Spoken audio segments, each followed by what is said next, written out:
नमस्कार, आप देख रहे हैं लोकमंच न्यूज और मैं आपके साथ प्रियंका राजपूत। खबरों की शुरुआत करेंगे और सबसे पहले बात करेंगे अमरोहा की। अमरोहा से बड़ी खबर आपको बता रहे, टमाटर के खेत में तेंदुआ दिखने से हड़कंप मच गया। तेंदुए को देखने के लिए भारी भीड़ जमा हुई। मौके पर वन विभाग की टीम पहुंची और ड्रोन माध्यम से तेंदुए की तलाश जारी है। थाना नौगवा सादात क्षेत्र के मखदूमपुर गांव का ये मामला है, जहां पर तेंदुआ दिखने के बाद हड़कंप मच गया। बताया जा रहा है कि टमाटर के खेत में तेंदुआ देखा गया और तेंदुए को देखने के लिए भारी भीड़ जमा हुई। मौके पर पहुंची वन विभाग की टीम और ड्रोन माध्यम से तेंदुए की तलाश जारी है। थाना नौगवा सादात क्षेत्र के मखदूमपुर गांव का ये पूरा मामला है।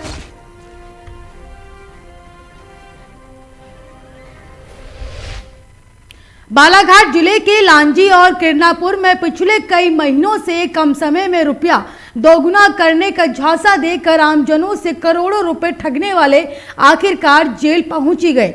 इस प्रकरण का भंडाफोड़ होने के बाद अब लालच में आकर अपनी रकम गंवाने वाले माथा पीटते हुए नजर आए, क्योंकि 1 महीने से 6 महीने के अंतर रुपए डबल होने की लालच में ठगी का शिकार होने वाले अधिकतर लोगों के पास खोई हुई रकम का कोई हिसाब किताब नहीं है।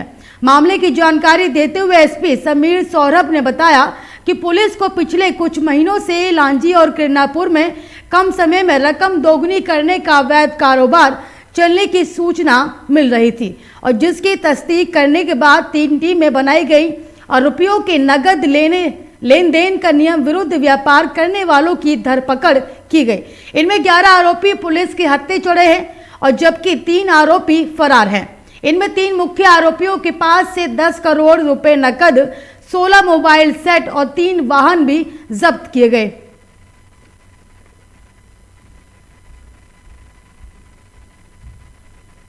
नागपुर लांजी क्षेत्र में लगातार पैसे को डबल करने की स्कीम के विषय में जानकारी मिल रही है। इसमें 28 दिन, 30 दिन, 2 महीने, 3 महीने में पैसा डबल करने के क्लेम्स किए जा रहे थे और उसमें बड़ी संख्या में ग्रामीण लोगों ने अपना पैसा लगाया हुआ था, ऐसी जानकारी प्राप्त हुई। पूरे घटनाक्रम और पूरी जानकारी की तस्दीक के लिए सेपरेट टीम्स बनाकर हमने इसको चेक करवाया और पाया गया कि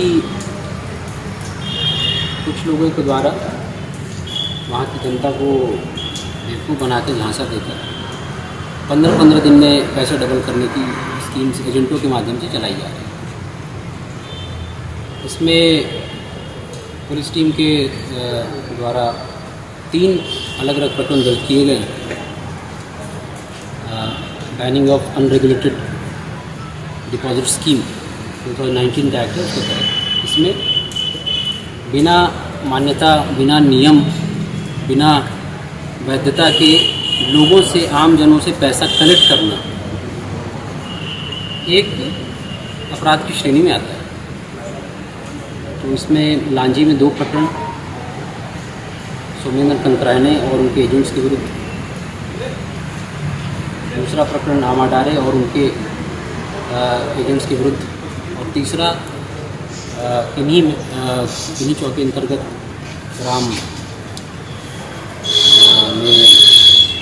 एक प्रकरण किरनापुर में अजित तिरके के विरुद्ध पंजीबद्ध किया गया है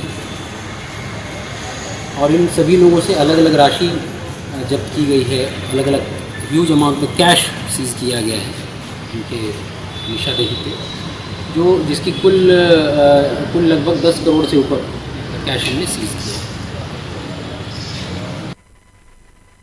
बालाघाट शहर प्रतिष्ठित सराफा व्यवसायी भौतिकतावादी जीवन छोड़कर अपनी पत्नी और बेटे सहित संयम की राह पर चल पड़ा है। लगभग 11 करोड़ रुपए की चल अचल संपत्ति समाज और जरूरतमंदों को दान देकर राकेश सुराना, उनकी पत्नी लीना और 11 साल का बेटा अभय अब जैन धर्म की दीक्षा लेकर आत्मसमर्पण और कल्याण की राह पर चल पड़े हैं। इसी प्रकार अष्टोत्री महापूजन, संयम, संवेदना, सह विदाई और आखिर में 19 मई को संसार से संयम की ओर विदाई कार्यक्रम होगा।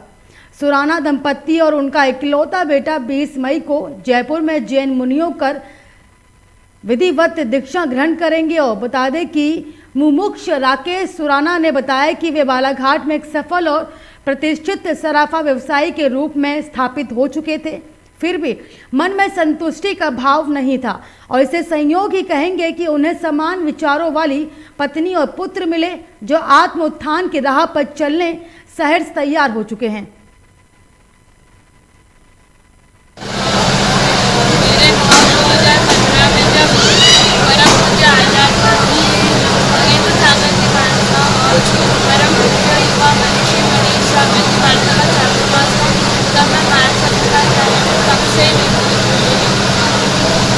सही आपकी इच्छा होने लगी घर पर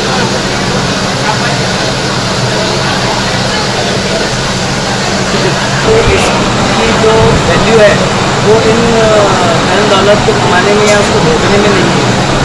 मैंने बचपन से ही देखा है कि संघर्ष करते हुए जैसा कि मैंने अपने जीवन में इसको प्राप्त किया, लेकिन उसको मैंने प्राप्त नहीं कर पाया।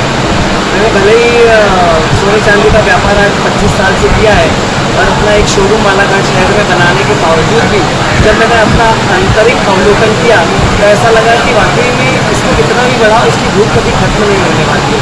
ये इच्छाएं जो है पेट्रोल के समान है, इस अग्नि में इसको जितना पेट्रोल डालो उसकी इच्छाएं वैसे बढ़ती जाती है, तो इच्छाओं का अंत नहीं है।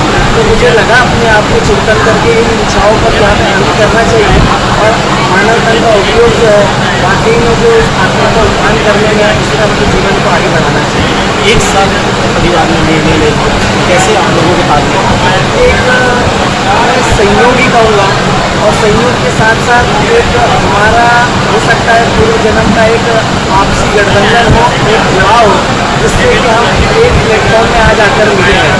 जैसा कि मीना जी का 2015 में ही दीक्षा लेने का मन था अमय जी के साथ, लेकिन मेरा उस समय मन नहीं था। मेरा एजुकेशन बैंगलोर यूनिवर्सिटी से और कुछ कोर्सेज मैंने केम्ब्रिज और यूके से किए हैं और हमेशा से ये सोच रही है कि बच्चों के लिए कुछ अच्छा करें, समाज के लिए कुछ अच्छा करें, क्योंकि समाज की नीड जो है वो बच्चे हैं। और आगे समाज सेवा करने के बाद टारगेट है अपनी आत्मा का कल्याण करना और आत्मिक उत्थान के लिए जो जैन दर्शन के अनुसार जो मार्ग बताया गया है, मोक्ष मार्ग, धर्म का मार्ग, उसको अपनाने जा रहे हैं। परम पूज्य महेंद्र सागर जी महाराज साहब जिनका 2015 में चातुर्मास था, उन्हीं की निश्रा में हमने आत्मा को समझा, आत्मा का उत्थान करने के मार्ग को समझा और हम पूरे परिवार ने एक साथ मिलकर के डिसीजन लिया है कि हम आगे धर्म के मार्ग पर आगे बढ़ें। बलिया में 31 मई तक राशन कार्ड समर्पण करने को कहा गया है। जिला पूर्ति अधिकारी कृष्ण गोपाल पांडे ने बताया कि अब तक लगभग 150 लोगों ने स्वेच्छा से राशन कार्ड का समर्पण किया है और जिसमें जिला आपूर्ति अधिकारी ने बताया कि जनपद में लगभग 5,85,000 कार्ड धारक हैं और इस बीच शासन के निर्देश पर राशन कार्ड धारकों का भौतिक सत्यापन और जांच कर अपात्रों का कार्ड निरस्त करने का निर्देश हुआ है। जिला पूर्ति अधिकारी ने कहा कि अपात्र कार्ड धारकों के द्वारा अगर 31 मई के पहले कार्ड समर्पण नहीं किया जाता है तो उन पर दंडात्मक कार्रवाई की जाएगी। जनपद में लगभग 5,85,000 कार्ड धारक हैं। सर, अभी तक निर्देशानुसार कितने कार्ड धारकों की कार्ड जो है सिलेंडर किया गया है, क्या कहेंगे? जिन परिवारों में एक्सक्लूजन क्राइटेरिया में आ रहे हैं, जो पात्र निरस्ती के पात्र नहीं हैं, अधिकांश वही परिवार अपने राशन कार्ड का समर्पण कर रहे हैं। अब तक लगभग 150 राशन कार्डों का समर्पण हो चुका है। भरतपुर में शराब के नशे में एक युवक ने अपने बुजुर्ग पिता की पिटाई कर, बता दें कि बचाव में पिता ने राइफल लेकर फायरिंग कर डाली और फायरिंग के दौरान नशे पुत्र और मौके से भाग निकला, लेकिन फायरिंग के छर्रे पड़ोसी के घर में जा लगे और साथ ही बाहर खड़ी गाड़ी के शीशे भी टूट गए। सूचना के बाद पुलिस मौके पर पहुंची और मामले की जांच शुरू कर दी है। घटना शहर के मथुरा गेट थाना इलाके में स्थित कृष्णा कॉलोनी की है, जहां एक वरिष्ठ एडवोकेट विजय सिंह रहते हैं और जानकारी के मुताबिक एडवोकेट विजय सिंह का पुत्र संजय नशे का आदी है और आए दिन झगड़ा करता रहता है।